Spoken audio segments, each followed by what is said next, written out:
اور حضرت عباس بن عبد المطلب رضی اللہ تعالیٰ عنہ آپ کے ماموں تھے۔ ان کے پردادا خویلد اسلام کی خاتون اول ام المومنین حضرت خدیجہ رضی اللہ تعالیٰ عنہ کے والد تھے، اس لیے حضرت زبیر رضی اللہ تعالیٰ عنہ حضرت خدیجہ رضی اللہ تعالیٰ عنہ کے حقیقی بھتیجے تھے۔ ان کی والدہ حضرت صفیہ اسلام کے ابتدائی عہد میں مسلمان ہوئیں۔ وہ بڑی بہادر اور اولو العزم خاتون تھیں۔ انہوں نے اپنے بیٹے زبیر رضی اللہ تعالیٰ عنہ کی پرورش اور تربیت میں بڑی کوشش کی۔ وہ اس خیال سے کہ آپ پر بہت سختی کرتی تھیں کہ جوان ہو کر سخت جان، سخت کوش، نڈر اور بہادر بنیں اور لشکروں کی قیادت کریں۔ چنانچہ زبیر رضی اللہ تعالیٰ عنہ بچپن ہی سے بڑے شہزور، شجاع، حوصلہ مند اور پر اعتماد تھے۔ ایک دفعہ بچپن میں اپنے سے کہیں زیادہ عمر کے آدمی سے لڑ پڑے اور اس کا ہاتھ توڑ ڈالا۔ اسے شکایتاً حضرت صفیہ رضی اللہ تعالیٰ عنہ کے پاس لایا گیا تو انہوں نے اپنے بیٹے کو ڈانٹ ڈپٹ کرنے کی بجائے مطمئن انداز میں شکایت کنندہ سے کہا، اے شخص، تو نے زبیر کو کیا سمجھا تھا؟ کیا تو نے اسے پنیر سمجھا یا کھجور یا پر پھیلانے والا شکرا؟ ابتدائی عمر ہی میں حضرت زبیر رضی اللہ تعالیٰ عنہ نے جنگی فنون میں مہارت حاصل کر لی تھی، جس سے ان میں غائط درجے کی دلیری، حوصلہ مندی اور خود اعتمادی پیدا ہو گئی تھی۔ زبیر بن عوام رضی اللہ تعالیٰ عنہ کا سابقون اولون میں بھی درجہ بہت بلند تھا۔ قبول اسلام کے بعد حضرت زبیر نے دین حق کی خاطر ہر قسم کی مصائب اور شدائد بڑی ثابت قدمی اور خندہ پیشانی سے برداشت کیے۔ ان کے چچا انہیں کھجور کی چٹائی میں لپیٹ کر ناک اور آنکھوں میں دھواں دیا کرتا تھا، مگر اسلام کا نشہ ایسی ترشیوں تلخیوں سے اترنے والا نہ تھا۔ زبیر رضی اللہ تعالیٰ عنہ چچا سے کہتے کہ کچھ بھی کرو، اب میں کافر نہیں ہو سکتا۔ اس وقت مکہ میں مسلمانوں کی تعداد بہت قلیل اور کمزور تھی۔ کفار دشمنی اور اذیت رسانی پر تل گئے تھے۔ اپنی شہزوری، شجاعت، جنگی مہارت، غیرت، خودداری اور خود اعتمادی کے باوجود زبیر رضی اللہ تعالیٰ عنہ بھی دوسرے صحابہ کی طرح کفار مکہ کے مظالم اور سختیاں صبر و تحمل سے برداشت کر کے رہے، کیونکہ مقابلے کے لیے ہتھیار اٹھانے کی اجازت نہ تھی۔ لیکن ایک دفعہ جب یہ افواہ پھیل گئی کہ کفار نے رسول اللہ کو ایذا پہنچائی ہے اور قید کر لیا ہے، تو زبیر رضی اللہ تعالیٰ عنہ کا صبر اور پیمانہ لبریز ہو گیا۔ وہ ننگی تلوار لیے مرنے مارنے کا ارادہ کیے کفار کے مجمع میں گھس گئے اور اپنے ہادی و آقا صلی اللہ علیہ وسلم کے سامنے پہنچ گئے۔ افواہ غلط نکلی۔ جناب رسالت مآب صلی اللہ علیہ وسلم نے پوچھا کہ زبیر کیا بات ہے؟ عرض کیا، یا رسول اللہ، مجھے بتایا گیا کہ دشمنوں نے آپ کو تکلیف پہنچائی ہے، اس لیے میں آپ پر قربان ہونے کا عزم لے کر نکلا۔ رسول اللہ صلی اللہ علیہ وسلم آپ کے جذبہ فدائیت پر بہت خوش ہوئے، تعریف کی اور دعا فرمائی۔ زبیر رضی اللہ تعالیٰ عنہ کی تلوار پہلی تلوار تھی جو اسلام اور داعیے اسلام کی حمایت اور حفاظت کے لیے اٹھی۔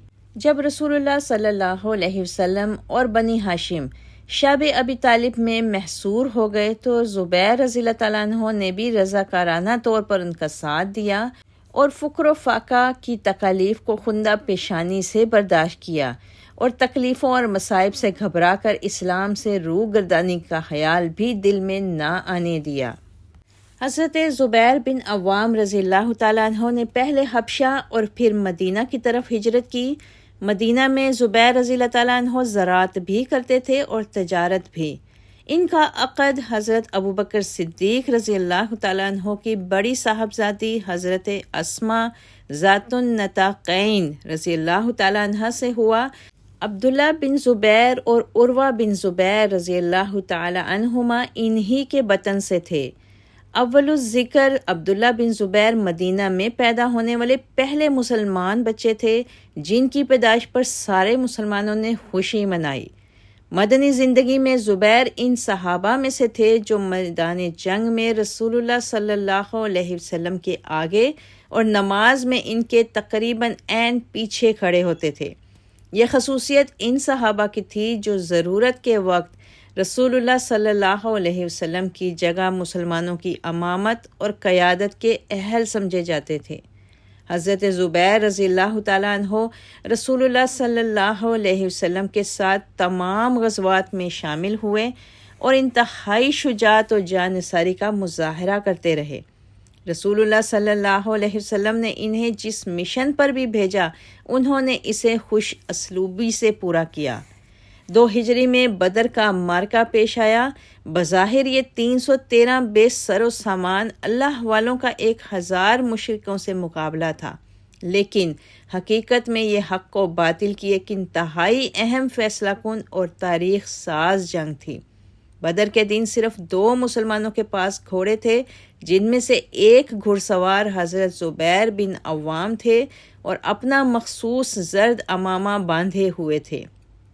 وہ ایسی بہادری اور جانبازی سے لڑے کہ یوم بدر کو یوم زبیر کہا گیا۔ عتبہ بن سعید بن عاص کو اپنی قوت و شجاعت پر بڑا غرور تھا۔ سب سے پہلے وہ سراپا آہن پوش ہو کر دشمنوں کی طرف سے میدان میں آیا اور للکارا کہ میں ابو ذات القرش ہوں، کوئی ہے جو میرے مقابلے میں آئے اور اپنی بیوی کو بیوہ اور بچوں کو یتیم کرے؟ سرور کائنات صلی اللہ علیہ وسلم کا اشارہ پا کر حضرت زبیر رضی اللہ تعالیٰ عنہ آگے بڑھے۔ زرہ میں سے عتبہ کی صرف آنکھیں کھلی تھیں۔ زبیر رضی اللہ تعالیٰ عنہ نے تاک کر اس زور سے نیزہ مارا کہ آنکھوں میں گڑ کر رہ گیا، اور عتبہ اپنی بیوی کو بیوہ اور بچوں کو یتیم چھوڑ کر جہنم رسید ہوا۔ زبیر بن عوام رضی اللہ تعالیٰ عنہ نے اس کی لاش پر پاؤں رکھ کر بڑی مشکل سے نیزہ کھینچ کر نکالا۔ اس کے دونوں سرے مڑ گئے تھے۔ یہ نیزہ رسول اللہ صلی اللہ علیہ وسلم نے بطور یادگار مانگ لیا۔ یہ نیزہ تاریخ میں عنزہ کے نام سے مشہور ہوا۔ پاکستان نے جو میزائل تیار کیے ہیں ان میں سے ایک کا نام عنزہ رکھا گیا ہے۔ حضور صلی اللہ علیہ وسلم کے وصال کے بعد یہ نیزہ خلفائے راشدین کے پاس رہا۔ غزوہ بدر میں زبیر رضی اللہ تعالیٰ عنہ کے متعدد زخم آئے۔ شانے پر تو اتنا گہرا زخم لگا کہ ٹھیک ہو جانے کے بعد بھی ایک گڑھا سا رہ گیا جس میں انگلی اندر چلی جاتی تھی۔ ان کے صاحبزادے حضرت عروہ بچپن میں زخم کے اس گڑھے میں انگلی ڈال کر کھیلا کرتے تھے۔ نیزے کے علاوہ اس جنگ میں زبیر رضی اللہ تعالیٰ عنہ کی تلوار بھی کفار سے قتال کرتے کرتے مڑ گئی تھی اور اس میں دندانے پڑ گئے تھے۔ یہی اس کی پہچان تھی۔ حضرت زبیر رضی اللہ تعالیٰ عنہ کے بعد یہ تلوار ان کے صاحبزادے عبداللہ بن زبیر کے پاس رہی۔ انہوں نے حضرت معاویہ کی وفات کے بعد حجاز و عراق میں اپنی خلافت قائم کی، جو عبد الملک بن مروان کے عہد تک قائم رہی۔ ان کی شہادت کے بعد عبد الملک نے یہ تلوار ان کے بھائی حضرت عروہ کو دے دی اور اس کی قیمت 3000 درہم پڑی۔ غرض یہ کہ حضرت زبیر بن عوام رضی اللہ تعالیٰ عنہ کا نیزہ اور تلوار دونوں آئندہ نسلوں کے لیے تاریخی یادگار بن گئے۔ طبقات ابن سعد میں ہے کہ غزوہ بدر میں فرشتے حضرت زبیر رضی اللہ تعالیٰ عنہ کی حیت پر نازل ہوئے، انہی کی طرح زرد عمامہ باندھے ہوئے تھے۔ اس روایت سے غزوہ بدر میں زبیر بن عوام رضی اللہ تعالیٰ عنہ کا اہم کردار اجاگر ہو کر ہمارے سامنے آتا ہے۔ اگلے سال 3 ہجری میں غزوہ احد پیش آیا۔ اس میں بھی حضرت مصعب بن عمیر رضی اللہ تعالیٰ عنہ کو علم اور حضرت زبیر رضی اللہ تعالیٰ عنہ کو سپہ سالاری عطا ہوئی۔ وہ بڑی بے جگری اور جانبازی سے لڑے۔ وہ ان فدائیان رسول صلی اللہ علیہ وسلم میں سے تھے جو مسلمانوں کی صفیں درہم برہم ہو جانے کے باوجود پروانوں کی طرح شمع رسالت صلی اللہ علیہ وسلم کے گرد جمع رہے۔ دشمنوں کے ہاتھوں زخم پر زخم کھائے لیکن رسول اللہ کی حفاظت میں ڈٹے رہے۔ جنگ کے خاتمہ کے بعد رسول اللہ صلی اللہ علیہ وسلم نے یہ سوچ کر کہ ابو سفیان مسلمانوں کو زخمی سمجھ کر کہیں دوبارہ حملہ نہ کر دے، مسلمانوں سے فرمایا کہ کون ہے جو ابو سفیان اور اس کے لشکر کا تعقب کرے گا۔ زخم خوردہ ہونے کے باوجود 70 صحابہ کی ایک جماعت تعقب کے لیے تیار ہو گئی، جن میں حضرت ابو بکر صدیق اور زبیر بن عوام دونوں یعنی سسر اور داماد دونوں شامل تھے۔ حالانکہ حضرت زبیر بن عوام شدید زخمی تھے۔ ام المومنین حضرت عائشہ صدیقہ رضی اللہ تعالیٰ عنہ فرماتی ہیں کہ سورہ آل عمران کی آیت 172 کا اشارہ حضرت ابو بکر اور حضرت زبیر بن عوام کی طرف ہے۔ 5 ہجری میں غزوہ خندق کے موقع پر جب شاعر رسول صلی اللہ علیہ وسلم حضرت حسان بن ثابت مسلمان خواتین کے کیمپ کی حفاظت خاطر خواہ طریقے سے نہ کر سکے اور حضرت صفیہ رضی اللہ تعالی عنہا جو کہ حضرت زبیر بن عوام کی والدہ تھیں اور دوسری خواتین نے خیموں کی چوبوں سے یہودیوں کو مار بھگایا، بلکہ ایک کو تو حضرت صفیہ نے جہنم رسید ہی کر دیا تھا، تو حالات کی نزاکت کو بھانپ کر رسول اللہ صلی اللہ علیہ وسلم نے حضرت زبیر بن عوام کو کیمپ کی حفاظت پر مامور کر دیا۔ انہوں نے کیمپ کو دشمن کے حملہ سے بڑی ہوشیاری اور بہادری سے محفوظ رکھا۔ اسی غزوہ کے موقع پر انہیں رسول اللہ صلی اللہ علیہ وسلم کی طرف سے حواری رسول کا لقب عطا کیا گیا۔ 6 ہجری میں بیعت رضوان اور صلح حدیبیہ کے 1400 نفوس سے قدوسی میں زبیر رضی اللہ تعالیٰ عنہ بھی شامل تھے، جن سے سورہ فتح میں اللہ نے اپنی خوشنودی کا اظہار کیا۔ فتح خیبر میں بھی زبیر رضی اللہ تعالیٰ عنہ کے ہاتھوں ایک بڑا سردار قتل ہوا۔ 8 ہجری میں فتح مکہ کے دن رسول اللہ صلی اللہ علیہ وسلم نے مہاجرین کے 3 علمبرداروں میں سے ایک حضرت زبیر بن عوام کو مقرر کیا۔ جب وہ فتح مکہ کے بعد بارگاہ رسالت میں حاضر ہوئے تو رسول اللہ صلی اللہ علیہ وسلم نے خود اٹھ کر ان کے چہرے سے گرد صاف کی، جو ایک بہت بڑا اعزاز تھا۔ فتح مکہ کے بعد غزوہ حنین میں بھی شریک ہوئے۔ دشمنوں کی بے پناہ تیر اندازی سے اسلامی لشکر ابتداً تتر بتر ہو گیا۔ زبیر رضی اللہ تعالیٰ عنہ رسول اللہ صلی اللہ علیہ وسلم کے گرد ثابت قدمی اور بہادری سے لڑتے رہے۔ دشمن ایک بڑی تعداد میں ایک گھاٹی میں گھات لگائے بیٹھا تھا۔ زبیر رضی اللہ تعالیٰ عنہ ادھر سے گزرے تو سب نے بیک وقت ان پر حملہ کر دیا، مگر حواری رسول نے بڑی جرأت اور استقامت سے مقابلہ کیا اور گھاٹی ان سے خالی کرا لی۔ طائف کے محاصرے، تبوک کی مہم اور حجۃ الوداع کے موقع پر بھی زبیر رضی اللہ تعالیٰ عنہ حضور صلی اللہ علیہ وسلم کے ہم رکاب رہے۔ غرض یہ کہ کوئی ایسی مہم یا مارکہ نہیں ہوا جس میں زبیر رضی اللہ تعالیٰ عنہ رسول اللہ صلی اللہ علیہ وسلم کے ہمراہ نہ رہے ہوں۔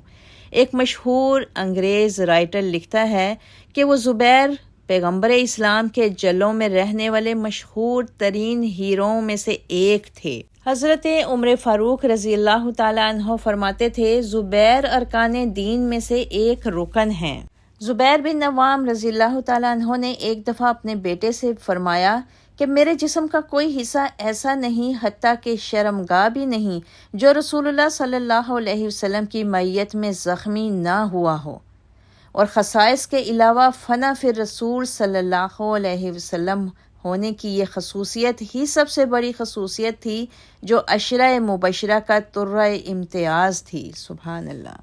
رسول اللہ صلی اللہ علیہ وسلم کی رحلت کے بعد حضرت زبیر بن عوام نے حضرت ابو بکر صدیق رضی اللہ تعالیٰ عنہ کے ہاتھ پر بیعت کر لی۔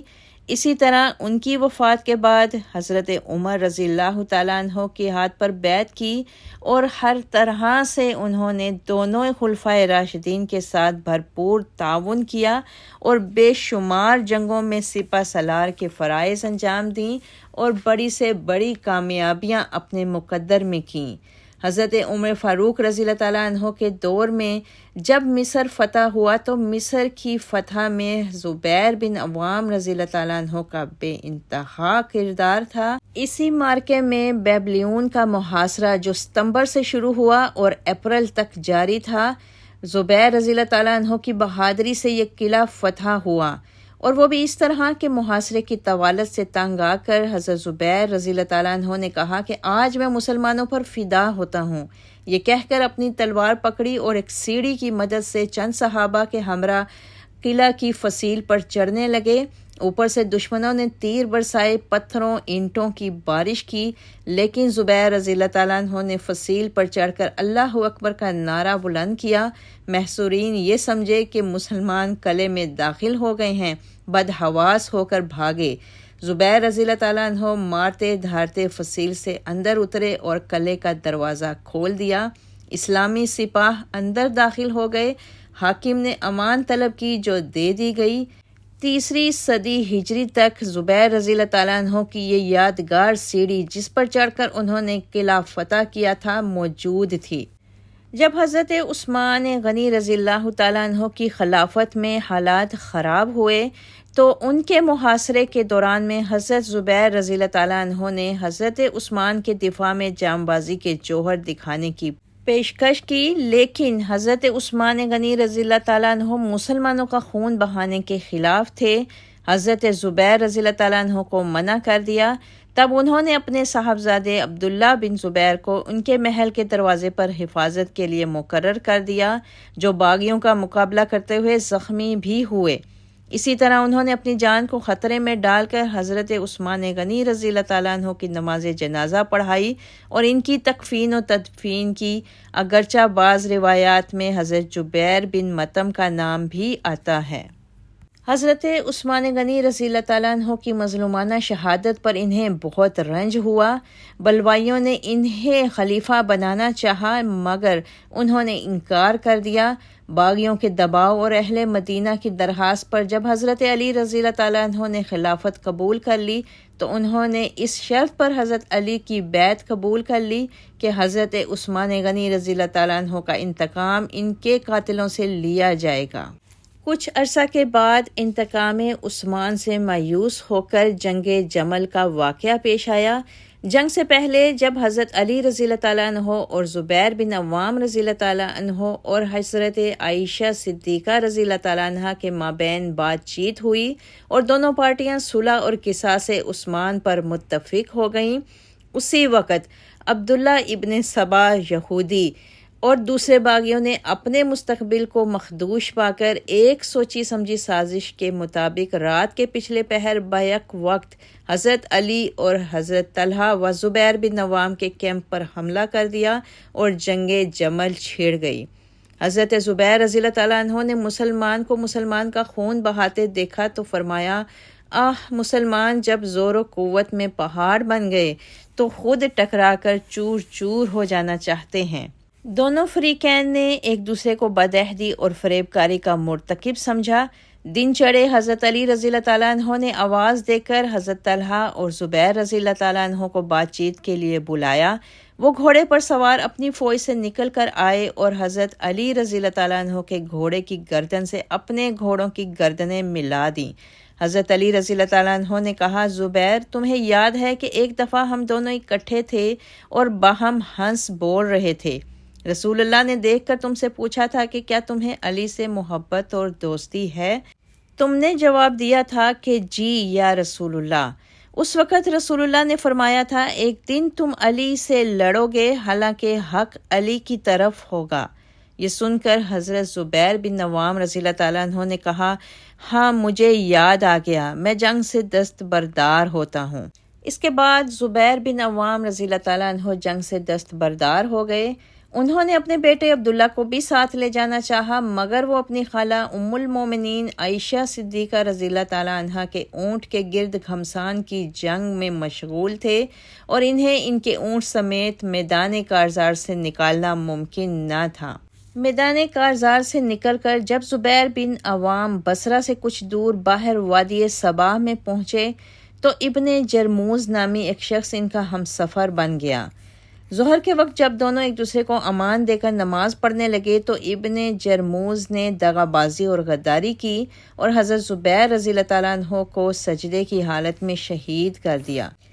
وہ حضرت علی رضی اللہ تعالیٰ عنہ کی خوشنودی اور حصول انعام کی توقع میں حضرت زبیر کا سر اور ان کی تلوار لے کر حضرت علی کی خدمت میں پہنچا، لیکن انہوں نے شرف باریابی دینے سے انکار کر دیا اور فرمایا کہ ابن صفیہ کے قاتل کو دوزخ کی بشارت دے دو۔ اس بدبخت نے کہا، کیا زبیر اہل مصیبت سے نہ تھے، یعنی جن پر قیامت کے دن مصیبت آئے گی اور اللہ کا عذاب ہوگا؟ جناب علی رضی اللہ تعالیٰ عنہ نے فرمایا کہ تیرے منہ میں خاک، میں تو یہ امید کرتا ہوں کہ قیامت کے دن میں، زبیر، طلحہ ان لوگوں میں سے ہوں گے جن کے حق میں اللہ نے فرمایا وَنَزَعْنَا مَا فِي صُدُورِهِمْ، ہم قیامت کے دن ان کے دلوں سے کینہ نکال دیں گے اور وہ ایک دوسرے کے سامنے بھائی بن کر تختوں پر بیٹھیں گے۔ سبحان اللہ۔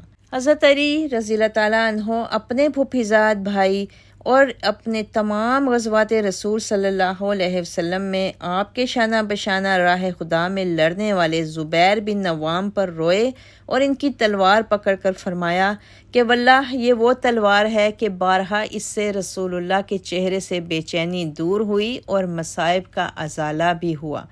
یہ ایک بہت بڑا اور سچا خراج تحسین ہے جو شیر خدا نے اپنے خلاف تلوار اٹھانے والے کو پیش کیا۔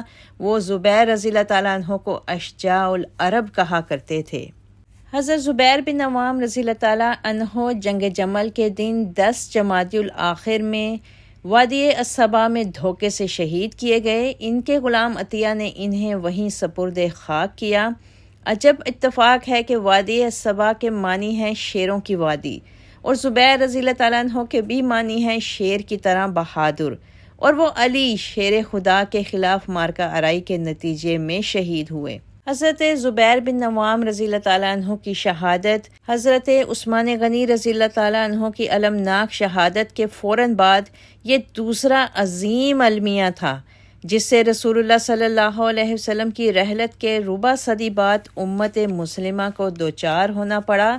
دراصل ان تباہ کن واقعات کا سلسلہ فاروق اعظم رضی اللہ تعالیٰ عنہ کی شہادت ہی سے شروع ہو گیا تھا، اور ان سب کے پس پشت ایرانی اور یہودی سازش کار فرما تھی جس کا مقصد مسلمانوں سے انتقام لینا اور اسلام کی قوت کو ختم کرنا تھا۔ جب حضرت علی نے دارالخلافہ کوفہ منتقل کر لیا تو اسلام دشمن سازشی قوتوں کو اپنے مذموم مقاصد کی تکمیل کے لیے مزید اور آسان مواقع ہاتھ آ گئے۔ جنگ جمل کی صبح کو حضرت زبیر نے اور پھر حضرت طلحہ نے بھی ترک جنگ کا جو رویہ اختیار کیا، بلکہ اس سے ایک دن پہلے ہی فریقین معاہدہ صلح پر راضی ہو گئے تھے۔ اس سے اس قیاس آرائی اور بدگمانی کی تکذیب ہوتی ہے کہ حضرت طلحہ اور زبیر اپنے لیے خلافت یا کم سے کم کوفہ اور بصرہ کی حکومت کے خواہش مند تھے۔ دراصل ان کا مقصد حضرت عثمان کی شہادت سے پیدا ہونے والے حالات کی اصلاح اور باغیوں سے ان کا انتقام لینا تھا۔ ان کو حضرت علی سے کوئی ذاتی عداوت نہ تھی۔ ان کی صلح اور لڑائی، ان کی زندگی اور موت اللہ اور اس کے دین کے لیے تھی۔ وہ ذاتی اغراض اور طمع سے بہت بلند تھے۔ بہرحال وہ بھی انسان تھے، ان کی سوچ اور عمل میں بھی غلطی کا امکان ہو سکتا تھا، لیکن ان کی خلوص نیت پر شبہ نہیں کیا جا سکتا۔ نیک نیتی پر مبنی باہمی اختلافات ہو سکتے ہیں جو حدیث نبوی کے مطابق باعث رحمت ہوتے ہیں۔ امت کا سواد اعظم صحابہ کے عدول ہونے پر متفق ہے۔ قرآن میں بھی اللہ تعالیٰ نے ان کے بارے میں فرما دیا، رضی اللہ عنہم ورضوا عنہ، اللہ ان سے راضی ہو گیا اور وہ اللہ سے راضی ہو گئے۔ یہ رضامندی اور خوشنودی وقتی اور لمحاتی نہ تھی، اللہ تعالیٰ ان کے مستقبل کا رویہ بھی جانتا تھا۔ رسول اللہ نے بھی انہیں غیر مشروط طور پر جنت کی بشارت دی تھی۔ خود حضرت علی رضی اللہ تعالیٰ عنہ نے زبیر بن نوام کے قاتل ابن جرموز سے جو الفاظ کہے وہ بھی اس پر گواہ ہیں کہ وہ زبیر رضی اللہ تعالیٰ عنہ کو اپنا ذاتی دشمن نہیں سمجھتے تھے، اور آیت قرآنی کے مطابق توقع کرتے تھے کہ قیامت کے دن وہ اور زبیر اور طلحہ جنت کے تختوں پر آمنے سامنے بیٹھیں گے اور ان کے دلوں میں ایک دوسرے کے خلاف کوئی غل و غش نہ ہوگا۔ بہرحال یہ ایک اندوہناک حقیقت ہے کہ حضرت عثمان غنی رضی اللہ تعالیٰ عنہ کی تنبیہ اور پیشن گوئی کے مطابق ان کی شہادت کے بعد مسلمانوں میں باہم خون ریزی کا دروازہ کھل گیا جو پھر کبھی بند نہ ہو سکا۔ ہر مخلص مسلمان بڑی دل سوزی سے یہ سوچتا ہے کہ کاش جنگ جمل نہ ہوئی ہوتی، کاش مسلمانوں کی تلواریں ایک دوسرے کے خلاف بے نیام نہ ہوئی ہوتیں، لیکن بعض دوسری تلخ حقیقتوں کی طرح جنگ جمل بھی ہماری تاریخ کی ایک تلخ حقیقت ہے اور رحمائے بینہم کی بجائے سبائی گروہ کی سازش کی پیداوار۔ صالح، درد مند اور مخلص طبائع آج بھی اس سے سبق حاصل کر سکتی ہیں۔ سبائیت آج بھی زندہ اور فعال ہے۔ آج بھی دنیا اسلام ایک شدید بحران سے دوچار ہے اور نہ جانے کتنے ابن سبا اپنی ریشہ دورانی اور تخریبی کارروائیوں سے لگے ہوئے ہیں۔ جنگ جمل کے بعد پھر کبھی امت مسلمہ کا اونٹ سیدھی کروٹ نہ بیٹھ سکا۔ اسلام کی اشاعت اور فتوحات کا سیل رواں رک گیا اور وہ اپنوں ہی کو حس و خاشاک کی مانند بہا لے گیا۔ اللہ تعالیٰ امت مسلمہ پر اپنا رحم و کرم فرمائے، آمین یا رب العالمین۔ عزیز ساتھیو، آج ہم نے عشرہ مبشرہ میں سے یہ آخری صحابی تھے جو عشرہ مبشرہ تھے اور ان کے حالات زندگی کا ہم نے مطالعہ کیا۔ عشرہ مبشرہ کے یہ تمام سرمایہ دار جنہوں نے اللہ کو قرض حسنہ دے دے کر اللہ اور اس کے رسول کی خوشنودی حاصل کی، ان کے مال سے اسلام اور مسلمانوں کو بڑا فائدہ پہنچا۔ اللہ تعالیٰ آپ سب سے راضی ہو، رضی اللہ تعالی عنہم۔